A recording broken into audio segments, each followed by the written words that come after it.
Les enjeux environnementaux augmentent de plus en plus et la population québécoise commence tout juste à s'y sensibiliser. La solution à long terme, selon certains, le mode de vie zéro déchet. Un mode de vie qui gagne en popularité, mais qui peut sembler difficile à adopter. Souvent, le premier pas, c'est de remplacer ce qui est jetable par ce qui n'est pas jetable.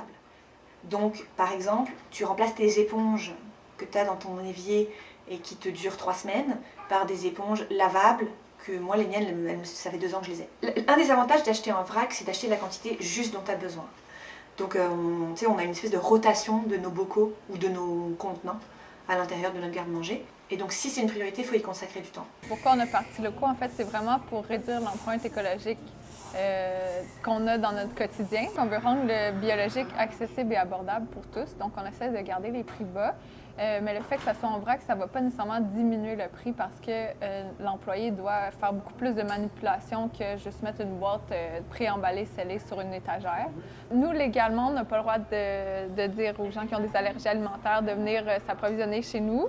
C'est une décision plus au niveau légal et des assurances. Pour les noix, par exemple, on a tous des contenants où c'est plus des bines verticales là, qu'on appelle. Donc des contenants vraiment que tu mets ton pot en dessous puis tu fais juste tirer une poignée. C'est vraiment un mélange entre la propreté constante puis d'être vigilant, les employés soient très vigilants. C'est sûr que les risques sont bien moins maîtrisés au niveau des aliments en vrac, dû au fait que les servants se servent eux-mêmes.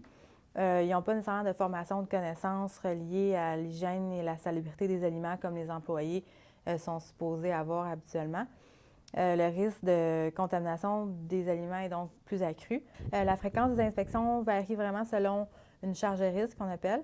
C'est une charge de risque qui est constatée lors de l'inspection à l'établissement. Plus la charge de risque est élevée, plus on va y retourner souvent. Les aliments en vrac, justement, ils demandent une supervision un peu plus accrue.